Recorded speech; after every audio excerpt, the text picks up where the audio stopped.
जय Radha Madhav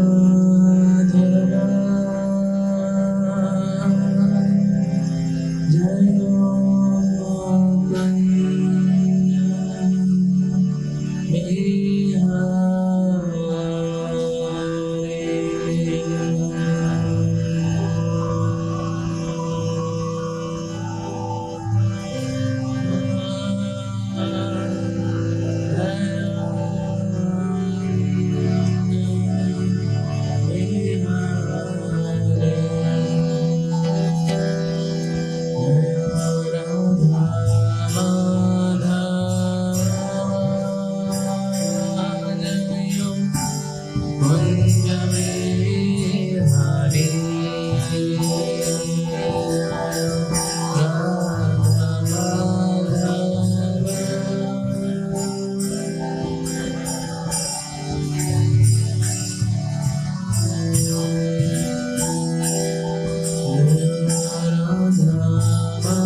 Krishna Krishna Hare Hare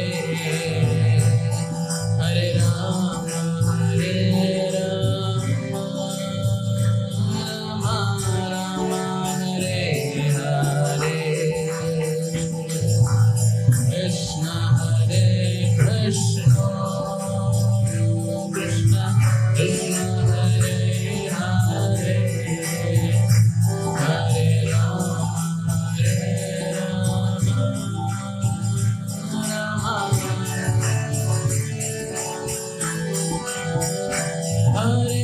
Krishna Krishna Krishna Hare Hare Hare Rama Rama Rama Hare Hare Krishna Krishna Krishna Krishna Hare Hare Hare Rama Rama Rama Hare Hare Hare Krishna Krishna Krishna Hare Hare Hare Rama Rama Hare Hare Krishna Krishna Krishna Hare Hare Hare Rama Rama Hare Hare Shri Hari Naam Sankirtan Ki Shri Shinadai Gauranga Bhagavan Ki Srila Prabhupada Ki Samaveda Gaura Bhakta Vrinda Ki Jai Nitai Gaura Premanande Hari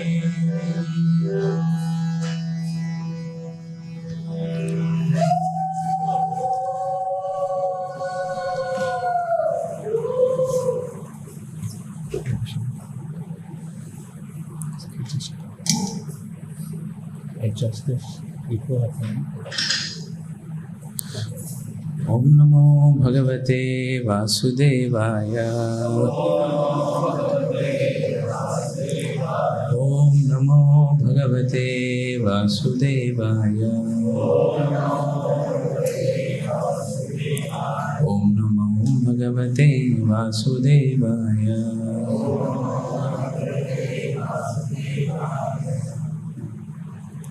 Srimad Bhagavatam 11th Canto, Chapter 5, Text 31. Iti dvapara urvisha stuvanti jagadishwaram nana tantra vidhanena kalavapi tatha shrunu iti dvapara urvisha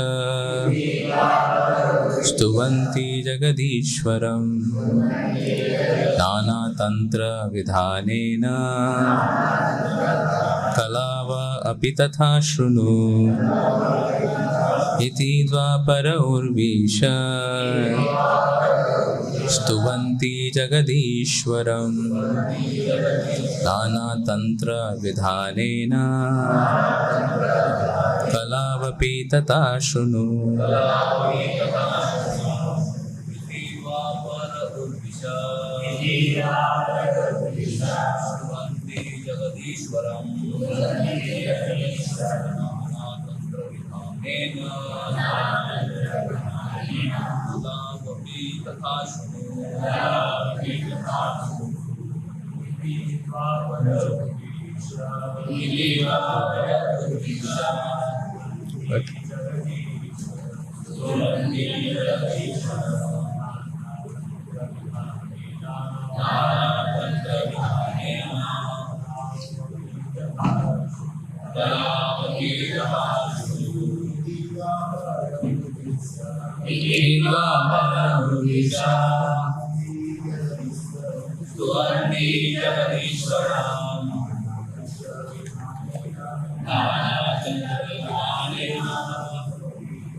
माताएं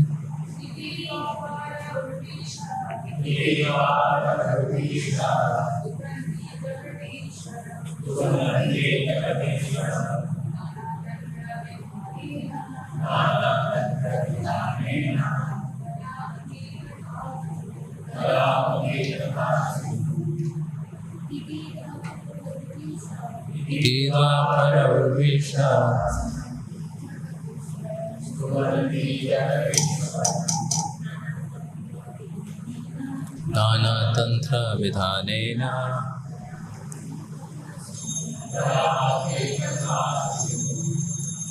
शब्दार्थ अनुवाद और तात्पर्य श्रील प्रभुपाद जी के शिष्यों द्वारा श्रील प्रभुपाद की श्रील प्रभुपाद जी के शिष्यों की जय।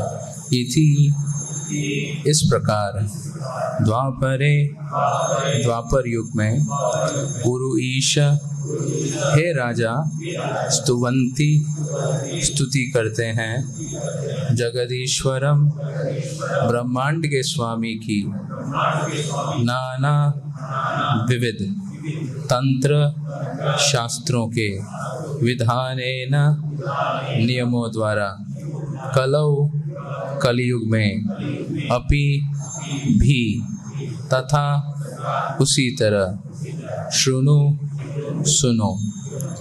हे राजन, इस तरह से द्वापर युग में लोग ब्रह्मांड के स्वामी का यशगान करते थे। कलयुग में भी लोग प्रामाणिक शास्त्रों के विविध नियमों का पालन करते हुए पूर्ण पुरुषोत्तम भगवान की पूजा करते हैं। अब कृपा करके आप मुझसे इसके बारे में सुने। तात्पर्य, इस श्लोक में कलावपी अर्थात कलयुग में भी महत्वपूर्ण शब्द है। यह सुविदित है कि कलयुग एक अधार्मिक युग है। अतएव यह आश्चर्यजनक ही है कि ऐसे नितांत अधार्मिक युग में श्री भगवान की पूजा की जाती है।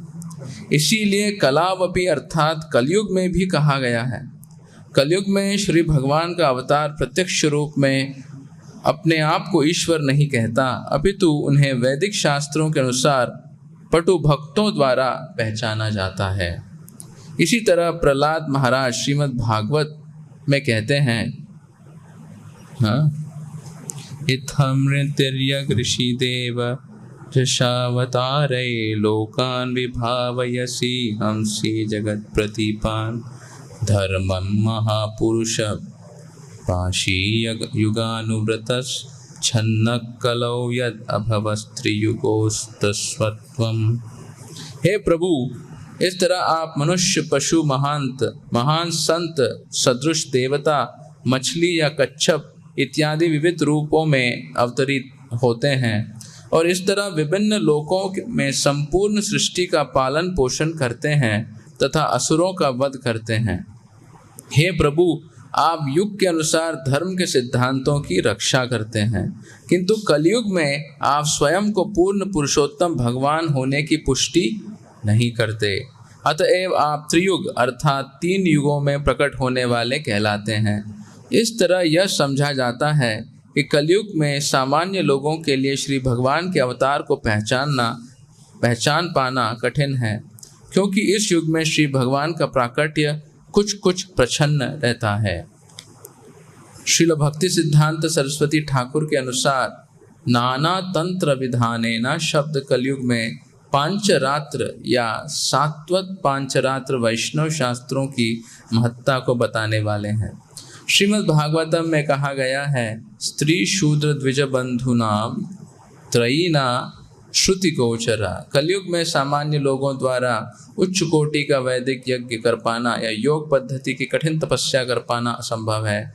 ऐसी मानक वैदिक विधियां कलयुग की आध्यात्मिक रूप से मंद जनता की पहुंच से बाहर है। इसलिए इस युग में भगवान नाम के कीर्तन द्वारा श्री भगवान की स्तुति करने की सरल विधि अनिवार्य है। श्री भगवान के पवित्र नाम के कीर्तन करने तथा उनके अर्च विग्रह की पूजा करने की भक्तिमयी विधियों का वर्णन पांचरात्र नामक वैष्णव शास्त्रों में वर्णित है। इस श्लोक में ऐसे तांत्रिक शास्त्रों का उल्लेख हुआ है और यह कहा गया है कि कलयुग में ये भक्तिमयी विधियाँ जिनकी शिक्षा श्री नारद मुनि जैसे महान आचार्यों द्वारा दी गई है, श्री भगवान की पूजा करने की एकमात्र व्यवहारिक विधियाँ हैं। अगले श्लोक में इसकी और अधिक स्पष्ट व्याख्या की गई है। यह तात्पर्य समाप्त होता है। ओम ज्ञानतिमिरन्धस्य ज्ञानाञ्जनशलाकया चक्षुरुन्मिलितं येन तस्मै श्रीगुरवे नमः। श्रीचैतन्यमनोभीष्टं स्थापितं येन भूतले स्वयं रूप कदा मह्यं ददाति स्वपदान्तिकं। वन्देऽहं श्रीगुरो श्रीयुतापदकमलं श्रीगुरून् वैष्णवांश्च श्रीरूपं साग्रजातं सहगण रघुनाथान्वितं तं सजीवं साद्वैतं सावधूतं परिजनसहितं कृष्णचैतन्यदेवं श्रीराधा कृष्णपादान् सहगण ललिता श्रीविशाखान्वितांश्च। नमो ॐ विष्णुपादाय कृष्णप्रेष्ठाय भूतले श्रीमते भक्तिवेदान्त स्वामिनिति नामिने। नमस्ते सारस्वती देवे गौरवाणी प्रचारिणे निर्विशेष शून्यवादी पाश्चात्यदेशतारिणे। नमो महावदन्याय कृष्णप्रेम प्रदायते कृष्णाय कृष्णचैतन्य नामिने गौरत्वसे नमः। हे कृष्ण करुणा सिंधु दीनबंधु जगत्पते गोपेश गोपिका कांत श्री राधा कांत नमोस्तुते। तप्त कांचन गौरांगी श्री राधे वृंदावनेश्वरी वृषभानुसुते देवी प्रणमामि हरिप्रिये।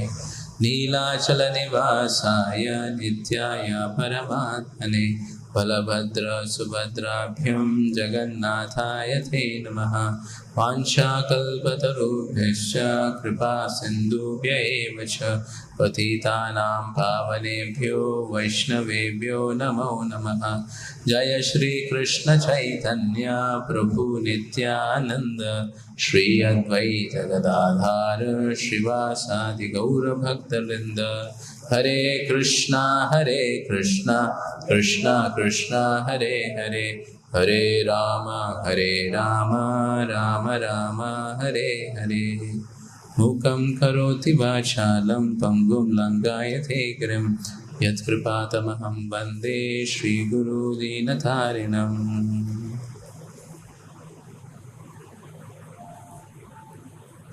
हरे कृष्णा।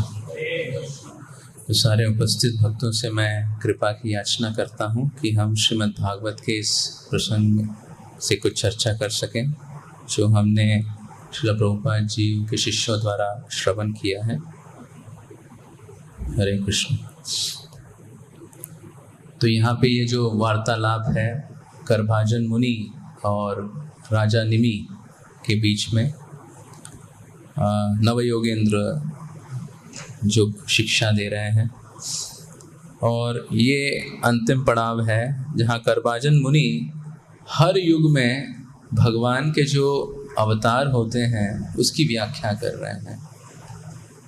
हाँ, भगवान हर युग में अवतार लेते हैं और उनका परम उद्देश्य है जीवात्माओं की उद्धार के लिए।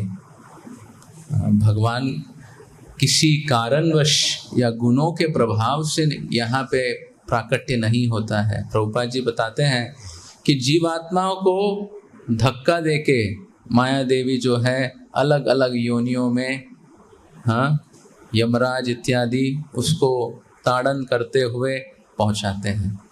कभी कभी जीवात्मा को पता लग जाता है कि अगले जीवन में, इस जीवन में तो मैं नेता था। जय श्री शिवताई गौरांग भगवान की।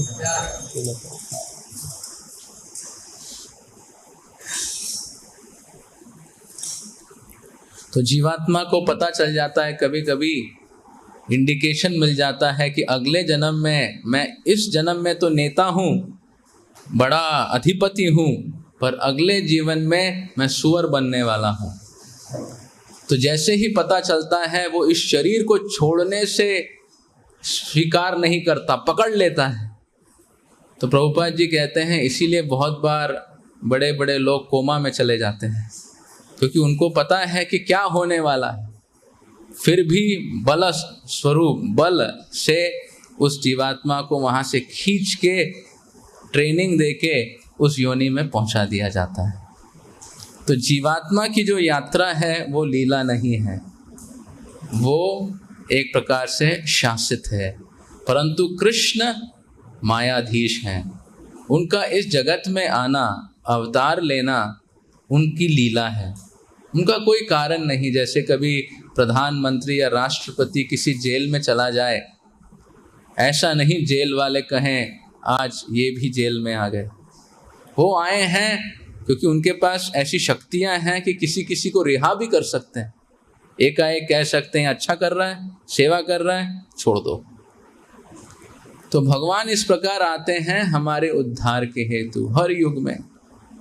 हाँ, और जब भगवान आते हैं एक प्रणावली देते हैं, युग धर्म देते हैं, जिसके माध्यम से उस युग अवतार की हम उपासना कर सकते हैं। ऐसे इस गृह आचार्य रत्नप्रभु बता रहे थे कि युग अवतार कौन है कलयुग के? श्री चैतन्य महाप्रभु। युग धर्म क्या है? श्री हरिनाम संकीर्तन। और उसके प्रचार के लिए युग आचार्य कौन है? श्रील प्रभुपाद, ताकि इसका प्रचार और प्रसार हर जगह हो सके। पृथ्वीते आचे नगरादिग्राम सर्वत्र होए बे मोरा नाम। और सब लोग हरिनाम के माध्यम से भगवान की पूजा करते हैं, भगवान की सेवा आराधना करते हैं, और भगवान प्रसन्न हो जाते हैं और कृपा कटाक्ष देते हैं और जीवात्मा का उद्धार हो जाता है। तो अगर भगवान नहीं आए तो जीवात्मा का इस भव बंधन से छूटना असंभव है, क्योंकि जो भी कार्य व्यक्ति इस जगत में करता है, भगवान श्री कृष्ण गीता में कहते हैं अपरेयम इतस्तु अन्या विद्धि में प्रकृति पराम जीव भूत महाबाहो ययेदम धार्यते जगत। जीवात्मा के बारे में कहते हैं जो बद्ध जीव है, ययेदम य इदम धार्यते, हर समय प्रकृति का शोषण, प्रकृति का जो है उसके ऊपर नियंत्रण करने के लिए जीवात्मा आतुर रहता है। स्वयं को स्वामी और प्रकृति का स्वामी मानता है। पिछले ही श्लोक में हम पढ़ते हैं कि शाश्वत हमारा अस्तित्व है, कि हम भी दास हैं और ये प्रकृति भी भगवान की दास है, और दोनों को भगवान की सेवा करनी है। पर जीवात्मा क्या करती है? सोचती है कि नहीं, मैं स्वामी हूँ और मेरे भोग के लिए ये सारे प्रकृति के साधन हैं। मतलब एक जीवात्मा का इस जगत से रिहा होना असंभव है, क्योंकि हर समय वो प्रेरित होती है भोग करने के लिए। और जब तक व्यक्ति भोग करना चाहता है तब तक इस भव बंधन से छूट नहीं सकता। तो भगवान आते हैं, आचार्य आते हैं ये बताने कि तुम गलत हो। श्रील प्रभुपाद जी जब अमेरिका में पूरे विश्व में प्रचार किए, इतनी शक्तिशाली उनका प्रवचन होता था। समाज एक दिशा में जा रहा है और प्रभुपाद जी ऐसे प्रवचन देते थे कि उसको काट के उल्टी दिशा में भिजवा दे। हाँ, प्रभुपाद जी लंदन में गए और कहा कि स्वामी जी आप भारत से लंदन आए, लंदन में तो इतना ऐश्वर्य है, ये है वो है, सब लोग जाना चाहते हैं, अमेरिका, यूरोप, लंदन। तो प्रभुपाद जी आपका लंदन के बारे में क्या कहना है? अब कोई कल्पना भी नहीं कर सकता क्या कोई कहेगा। कहते हैं लंदन नरक है। तो वो जो रिपोर्टर था, इंटरव्यूअर था, उसने सोचा था ये आंसर देगा तो मैं ये पूछूंगा, वो आंसर देगा तो वो पूछूंगा, पर ऐसा आंसर मिला कि वो चुप हो गया। उसको लगा कि भाई नरक है, अब मैं भी प्रोसेस नहीं कर पा रहा हूँ, क्या बोलूंगा, कैसा नरक है, कुछ नहीं बोल सकता। तो कहे थोड़ा समझाइए। वो नम्र बन गया, कहा कि नरक में कभी भी सूर्य के किरण नहीं पहुंचते। तो लंदन में देखिए कभी सूर्य की किरणें आती नहीं, कभी आती हैं तो छुट्टी मनाते हैं। तो व्यक्ति पूरा नम्र हो गया, समझ गया। प्रभुपाद जी कहते हैं ये सिविलाइजेशन क्या है? कुत्ता बिल्ली 4 पैर पे घूम रहे हैं, सब लोग कार में घूम रहे हैं। मतलब अगर if you reflect, Prabhupada ji विशेष ऋषभ देव की शिक्षाओं में तो बहुत ज्यादा उत्साही हो जाते हैं प्रभुपाद। विड़ भुजाम में सब जो है सुअर की तरह है।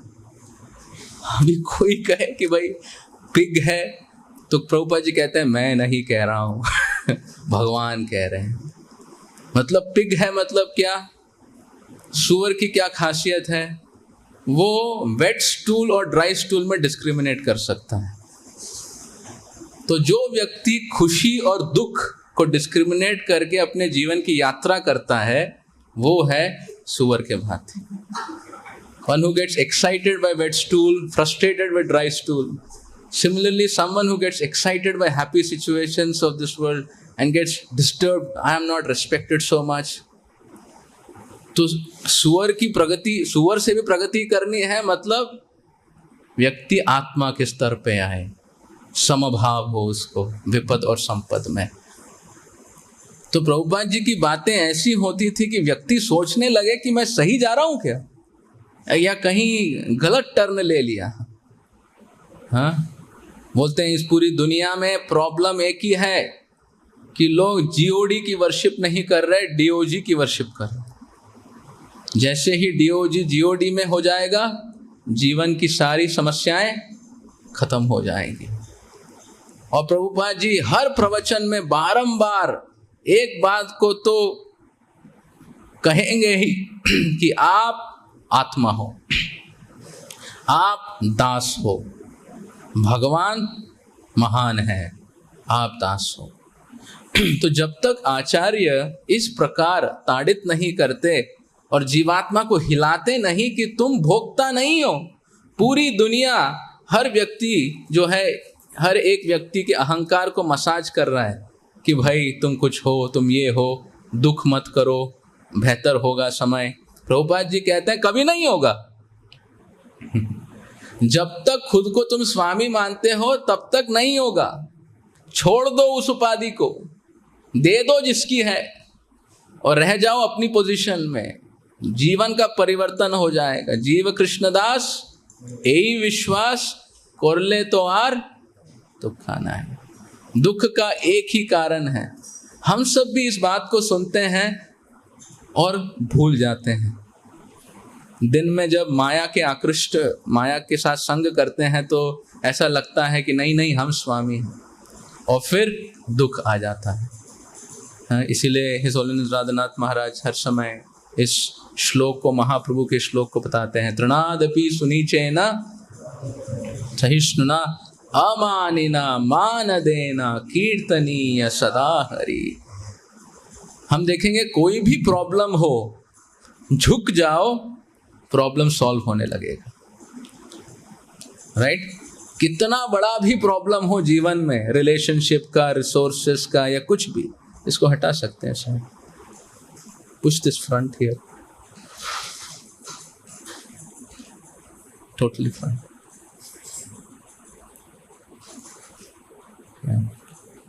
तो बोले कुछ भी प्रॉब्लम हो, अगर इस श्लोक का प्रयोग किया जाए, हाँ, मैंने देखा है अपने अनुभव में, सालों सालों मैनेजमेंट सेवा में इत्यादि में बहुत ज़्यादा टेंशन हो जाता है जब लोग समझते नहीं, समझाने से भी, और आपको ही नासमझ समझते हैं, ये हो जाता है। तो फिर अहंकार के कारण हृदय में ऐसी भाव प्रकट होते हैं कि समझ में नहीं आता कि मैं क्या कर रहा हूँ। पर जब मैं फिर तृणादपि श्लोक को सोचता हूँ कि महाराज जी ने कहा है तुम तृण से भी नीचे रहना, तृण को पैर रखने के बाद वो उठ जाता है, पर अगर भक्ति करनी है तो कोई पैर रखा तो उठना नहीं, मान लेना। तो थोड़ा सा इसके बारे में सोचता हूँ तो टेंशन बहुत कम हो जाता है, और मान लेता हूँ तो चला ही जाता है। क्यों? क्योंकि जीवात्मा शाश्वत दास है। जब अपनी पोजीशन में आ जाए, फौलादी शक्ति आ जाएगी। जब अपनी पोजीशन से हटे, तड़पता रहेगा जीव। मछली जब पानी से बाहर आती है तड़पने लगती है, जब अपनी पोजीशन में पानी में चली जाती है तो प्रभुपाद जी कहते हैं अपस्ट्रीम भी जा सकती है। हाथी बह जाएगा पर मछली ऊपर भी पहुंच जाएगी। तो ये पहली बात कहते हैं कि जब तक मतलब श्री चैतन्य महाप्रभु हमें युग धर्म दिए हैं, हरिनाम संकीर्तन श्रवण कीर्तन, और जो आचार्य हैं हमें तैयार करते हैं इस संकीर्तन में भाग लेने के लिए। इसीलिए कह रहे थे जब तक अहंकार से व्यक्ति नहीं उतरे, श्रवण कीर्तन या भगवान का यशगान करना बहुत मुश्किल है, very difficult. Because we want to be glorified, how can we glorify someone else, right? We want everyone to chant our name, सर्वत्र होय बे प्रचार मोरा नाम। तो फिर कैसे भगवान के नाम में ले कोई रुचि आ सकती है? हर समय यही सोच रहे हैं ये मुझे रेस्पेक्ट दे रहा था, आज कम दे रहा है, क्यों? समझाओ, बुझाओ, समझाओ क्या हो रहा है उसके भक्ति में, उजागर करो, उसके कलमश को निकालो कि पहचान जाए कि मैं ही हूं। और भगवान और माया देवी कहते हैं यही उसको बचा सकता है। तो ये पहली बात है कि सर्वप्रथम श्रील रूप गोस्वामी कहते हैं आदौ गुरुपाद आश्रय पृच्छ सद्धर्म पृच्छ और विश्रम्भेन सेवा। पहले गुरु के पास जाएं और गुरु के शरणागत हो जाएं।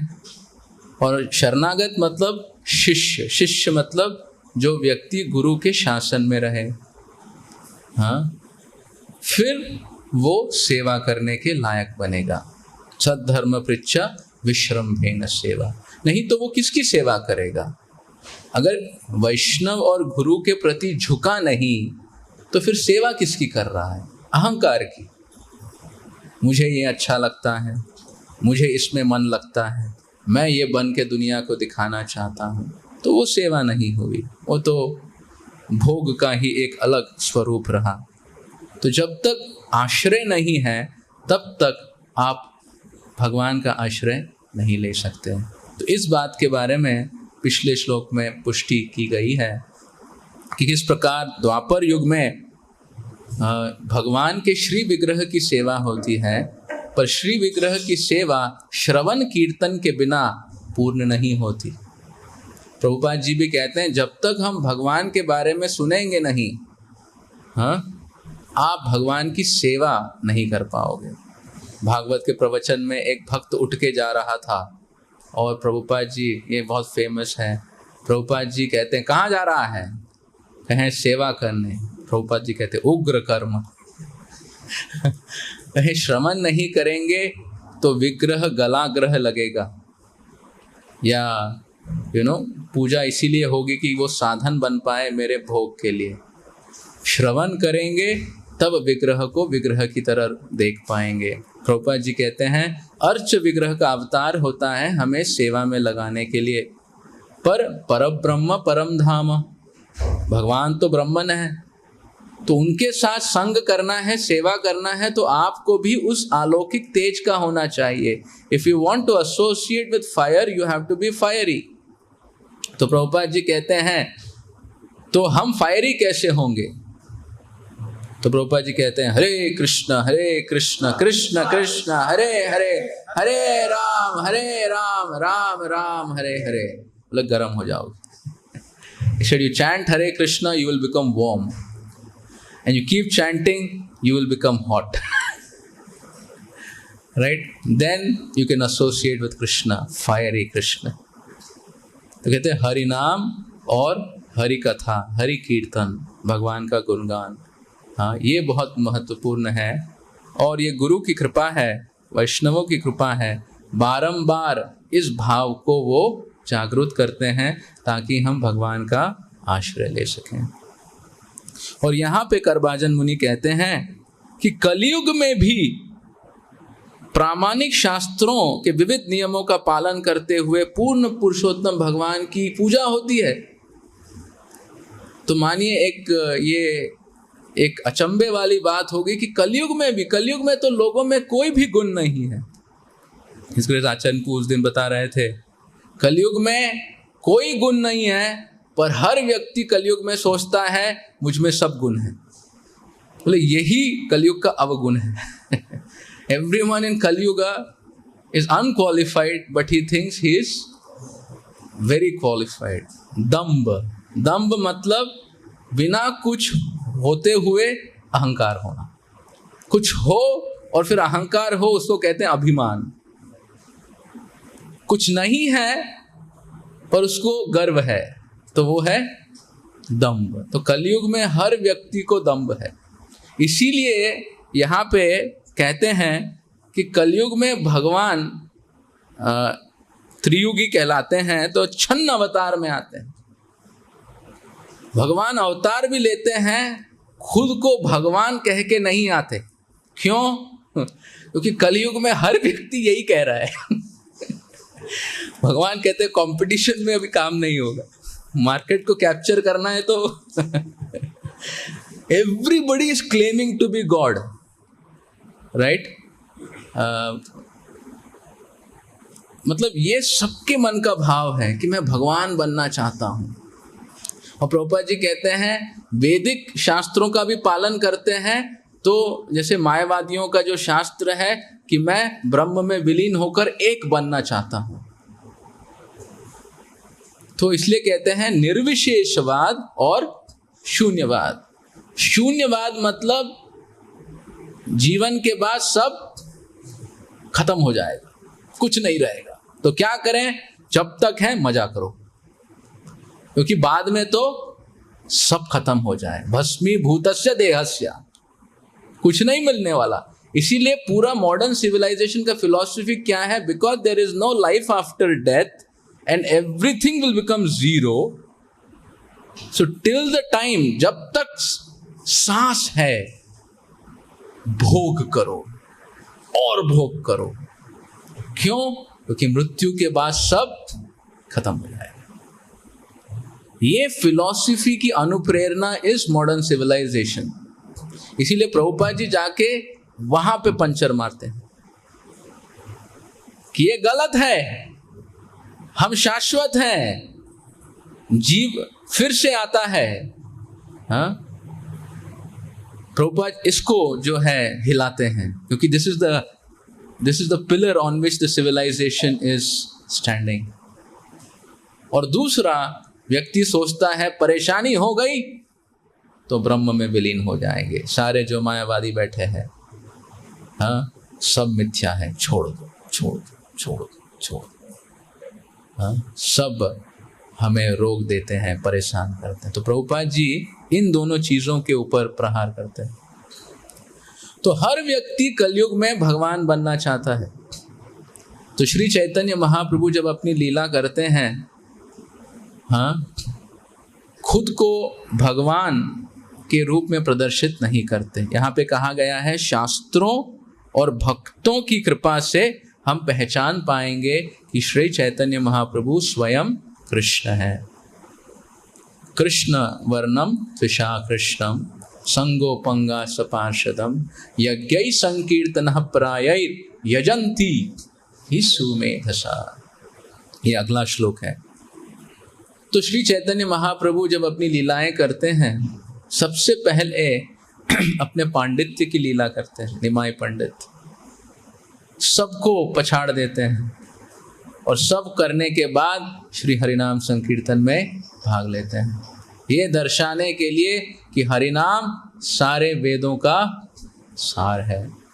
वेदांत सूत्र की टिप्पणी श्रीमद् भागवत और भागवत का जो अंतिम जो सारांश है, नाम संकीर्तनम यस्य, नाम संकीर्तन, तो उसका जो है प्रचार और प्रसार श्री चैतन्य महाप्रभु करते हैं। महाप्रभु नित्यानंद प्रभु, मुकुंद और भक्तों के साथ दक्षिण यात्रा संन्यास लेने के बाद जगन्नाथपुरी की तरफ जाते हैं। और आपको पता है किस प्रकार महाप्रभु के संन्यास का डंडा नित्यानंद प्रभु तोड़ देते हैं। और जब महाप्रभु कहते हैं कि कहाँ गया, मेरा साथी, कहते हैं आप नृत्य कर रहे थे और आपको पता नहीं चला, आप उस पे गिरे और वो टूट गया और मैं उसको नदी में फेंक दिया। तो महाप्रभु बहुत रुष्ट हो, मतलब क्रोधित हो जाते हैं। कहते हैं नित्यानंद, ये ठीक नहीं किया आपने। हाँ? तो सारे भक्तों को कहते हैं या तो आप आगे चलिए, हम पीछे आएंगे, या मैं आगे चलूँगा, आप पीछे आइए। कहते हैं महाप्रभु आप आगे जाइए। फिर महाप्रभु चलते नहीं, फिर दौड़ने लगते हैं। हरिनाम कीर्तन करते हुए दौड़ने लगते हैं, दौड़ते दौड़ते दौड़ते अठार नाला पहुंचते हैं। और वहां पहुंचने के बाद श्री चैतन्य महाप्रभु जगन्नाथ जी का मंदिर देखते हुए उनसे रहा नहीं जाता, तेजी के साथ जाते हैं और गरुड़ स्तंभ से देखते हैं जगन्नाथ जी को, और फिर जगन्नाथ जी से को आलिंगन करने, कृष्ण का दर्शन करते हुए वो जगन्नाथ जी का आलिंगन करने के लिए आते हैं जो गर्भगृह में, और प्रेमावेश, अष्ट विकार, महाभाव में वहाँ पे अचेत मूर्छित हो जाते हैं। और उनकी ऐसी दशा देखकर कहते हैं वहाँ के जो गार्ड थे, डंडा लेके रखे थे, हाँ, कि भाई कौन है इस प्रकार से ऐसे कार्य कर रहा है और महाप्रभु के ऊपर प्रहार करने या उनको निकालने। मतलब जगन्नाथपुरी का जो सिस्टम है तब से है। दर्शन लेते समय गार्ड्स तब भी थे। तो जैसे ही वो कुछ करने वाले थे, सर्वभौम भट्टाचार्य जो राजा के राजगुरु हैं और जगन्नाथ मंदिर के चालक हैं, वो देखते हैं कि नहीं नहीं, ये व्यक्ति तो कोई महापुरुष लग रहा है, इसके जो भाव हैं, हाँ, ये दिव्य भाव है। और सार्वभौम भट्टाचार्य को सब पता था क्या भाव होते हैं, क्या अलग अलग सात्विक विकार होते हैं। तो वो देख के कहते हैं ये भाव तो मनुष्य में नहीं हो सकता। तो पहले ही सार्वभौम भट्टाचार्य को समझ में आ जाता है, नहीं समझ में नहीं आता है, दिख जाता है कि ये तो कोई महापुरुष है, मनुष्य में ऐसे महाभाव नहीं देखे जा सकते। ये शाश्वत लोक के जो पार्षद हैं उनके भाव हैं और उसमें भी बहुत अग्रणीय। तो उनको समझ में आ जाता है कि ये महापुरुष हैं। तो फिर वो समझते हैं कि वो अचेत हो गए हैं और कुछ लोगों के साथ उन्हें अपने घर ले जाते हैं उनकी सेवा करने। और तब नित्यानंद प्रभु, मुकुंद और सब जो हैं नाम संकीर्तन करते हुए जगन्नाथ मंदिर में आ जाते हैं और कहते हैं महाप्रभु कहाँ हैं? हाँ? तब उनको पता चलता है कि महाप्रभु सार्वभौम भट्टाचार्य के घर पे हैं। बातें छिड़ती हैं कि सन्यासी आए थे, मूर्छित हो गए। तो भक्त लोग समझ जाते हैं चैतन्य महाप्रभु ही होंगे। हाँ, तो महाप्रभु का दर्शन करके फिर वो जगन्नाथपुरी मंदिर में आते हैं और दर्शन लेते हैं। नित्यानंद प्रभु भी प्रेमावेश में चले जाते हैं, तो उनको माला पहनाते हैं भगवान का। हाँ, और वहाँ पे जब नित्यानंद प्रभु जाने से पहले देखते हैं कि गोपीनाथ आचार्य और मुकुंद मित्र थे, right, they knew each other, Nadia से हैं। हाँ, तो कहते हैं कि महाप्रभु सार्वभौम भट्टाचार्य के यहाँ हैं। तो सब जो हैं सार्वभौम भट्टाचार्य के पास जाते हैं और महाप्रभु का दर्शन करते हैं। और जब उच्च नाम संकीर्तन होता है तो श्री चैतन्य महाप्रभु उठ खड़े हो जाते हैं और सार्वभौम भट्टाचार्य महाप्रभु, उनका वात्सल्य श्री चैतन्य महाप्रभु पे आ जाता है। कहते हैं आप सन्यासी हो, बहुत ही युवा अवस्था में हो, कोमल, अगली बार से जब भी आप जगन्नाथ मंदिर जाओगे तो आप अंदर मत जाइएगा, गरुड़ स्तंभ से ही दर्शन लीजिएगा और किसी को साथ में ले जाइएगा। और श्री चैतन्य महाप्रभु कहते हैं आप मेरे पिता तुल्य हैं, गुरु वर्ग हैं, जैसे आप कहें वैसे ही मैं फॉलो करूँगा। भगवान अपनी भगवत्ता को बिल्कुल प्रदर्शित नहीं करते। तो अगर आपको प्रचार करना है तो अपनी भगवत्ता मत दर्श। नम्र, मतलब भगवत्ता तो सब देखते हैं, नम्रता कहीं नहीं दिखती। हाँ, तो भक्त लोगों की नम्रता से लोग जो हैं प्रभावित हो सकते हैं, क्योंकि उनको पता है कि लोग ऐसी स्थिति में क्या करेंगे और देख रहे हैं भक्त नहीं कर रहा है, मतलब कुछ तो प्रॉब्लम है या कुछ तो अलग है, तो नम्र स्थिति में आ जाते हैं। और फिर जैसे सर्वम भट्टाचार्य कहे, गोपीनाथ आचार्य वहाँ थे तो कहते हैं, मेरे मन में ये इच्छा प्रकट हो रही है कि श्री चैतन्य महाप्रभु सन्यास की दूसरी श्रेणी में सन्यास लिए हैं, भारती से, केशव भारती से। श्री कृष्ण उनका नाम है, नाम तो अच्छा है, परंतु मैं चाहता हूं कि उनको उच्च श्रेणी की सन्यास में मैं परिवर्तित कर दूं और मैं दीक्षा देने के लिए तैयार हूं। और ये सन्यासी इतनी युवावस्था में है, पथ भ्रमित हो सकता है, इनको वेदांत सूत्र सुना के हर समय इसका श्रवण कराऊं, ताकि वेदांत सूत्रों को सुन के व्यक्ति कभी भी हिल नहीं पाए। तो प्रभुपाद जी तब टिप्पणी लिखते हैं कि श्री चैतन्य महाप्रभु कहते हैं कि सन्यास लेना कलयुग में वर्जित है, इट इज नॉट अलाउड, घर छोड़ के सन्यास लेना। परंतु अगर कोई इस सन्यास लेने या ब्रह्मचारी बनने या घर छोड़ने का अगर कोई बेड़ा उठाया है, तो प्रभुपाद जी लिखते हैं, महाप्रभु कहते हैं, फिर उन्हें हर समय शास्त्रों का अध्ययन करना चाहिए, वेदांत सूत्र का अध्ययन, श्रीमद् भागवत का अध्ययन करना चाहिए कि व्यक्ति हर समय भगवान के ऊपर उसका ध्यान हो, फिर वो अपने सन्यास धर्म को बचा पाएगा।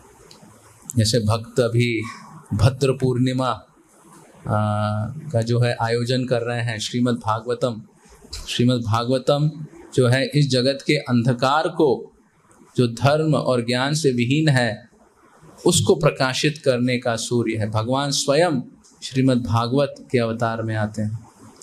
हाँ, तो सब भक्तों का उत्साह रहे कि श्रीमद् भागवत का हम प्रचार और प्रसार कर सकें। तो सार्वभौम भट्टाचार्य कहते हैं, चलिए महाप्रभु, हम आपको श्रीमद् वेदांत सूत्र सुनाएंगे।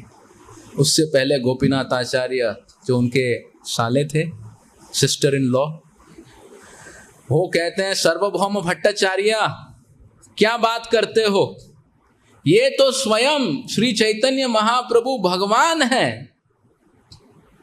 और सारे सार्वभौम भट्टाचार्य के शिष्य कहते हैं, आप क्या कह रहे हैं, शास्त्रों में लिखा है कि भगवान तो त्रियुगी हैं, आप कैसे कह रहे हैं ये भगवान है।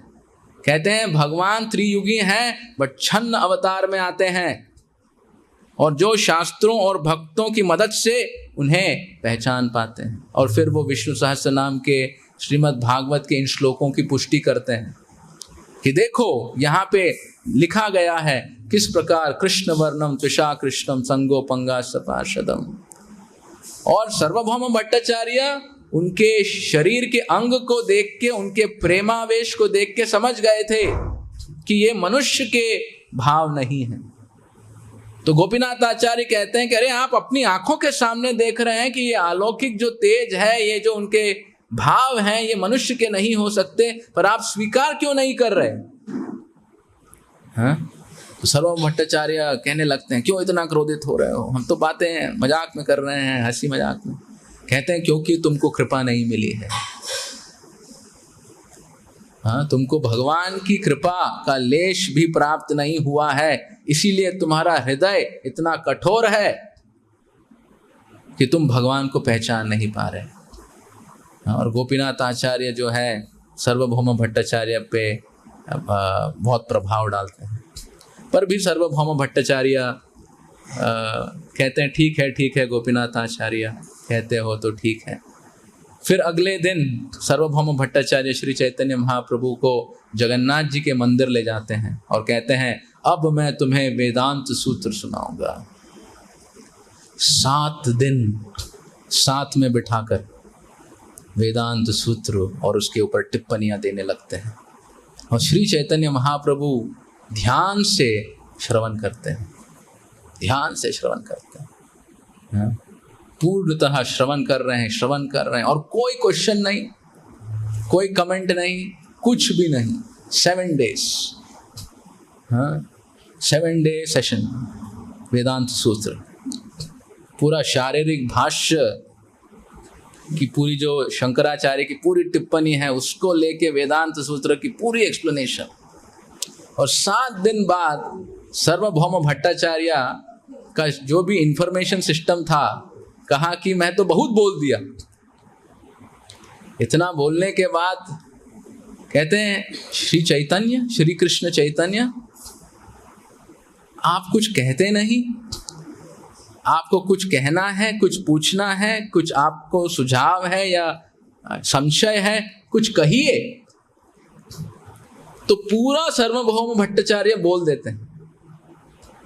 मतलब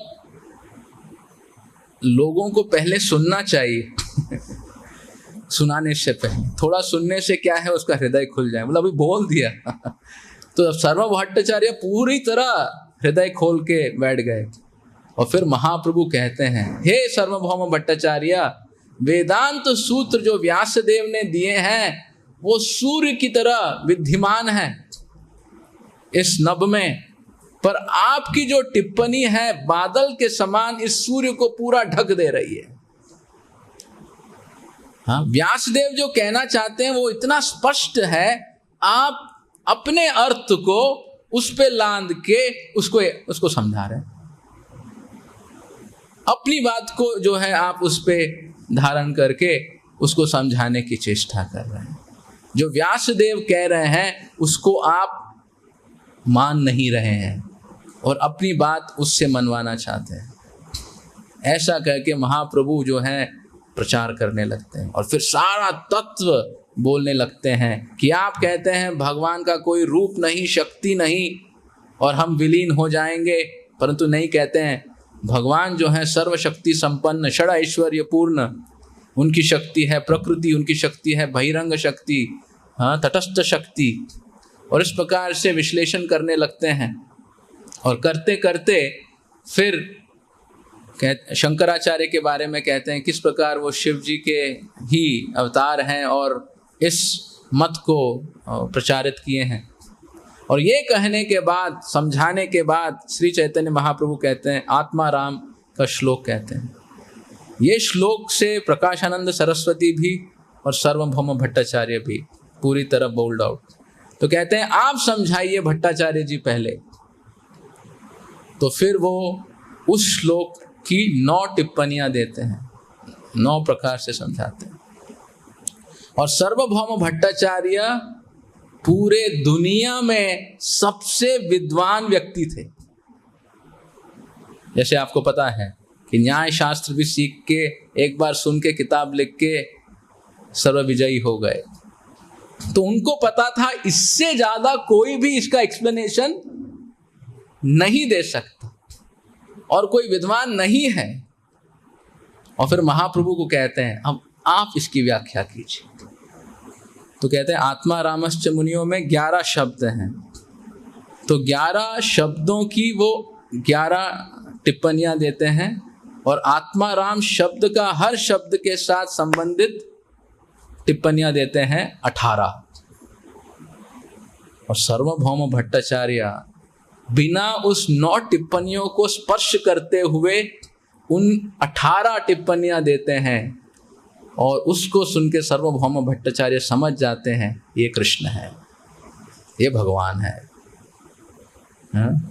क्योंकि जो पंडित है पांडित्य से ही उसका जीते का प्रभाव पड़ेगा, नहीं ये भगवान है, और शरणागत हो जाते हैं। और भगवान फिर स्वयं श्री चैतन्य चतुर्भुज रूप श्री विष्णु का दिखाते हैं जगन्नाथ मंदिर में, और वो पूर्णतः कृतार्थ हो जाते हैं। और फिर श्री चैतन्य महाप्रभु कृष्ण का श्याम सुंदर रूप दिखाते हैं कि वो कृष्ण से अभिन्न है। और जैसे हम सुनते हैं षडभुज रूप, दिखाते हैं और सार्वभौम और पट्टाचार्य पूर्णतः शरणागत हो जाते हैं। इतने शरणागत हो जाते हैं कि तत्तेनुकंपा शब्द में मुक्ति पदे को कहते हैं। मुक्ति पदे को हटाओ, भक्ति पदे लिख दो। महाप्रभु कहते हैं नहीं नहीं, मुक्ति पदे मतलब भगवान के चरणों के बारे में ये विश्लेषण है, मुक्ति पदे मत हटाओ। प्रसाद लाके देते हैं तो बिना दांत बिना कुछ अलग अलग जो सुबह में होते हैं शुद्धता के, महाप्रभु जगन्नाथ जी से प्रसाद लाते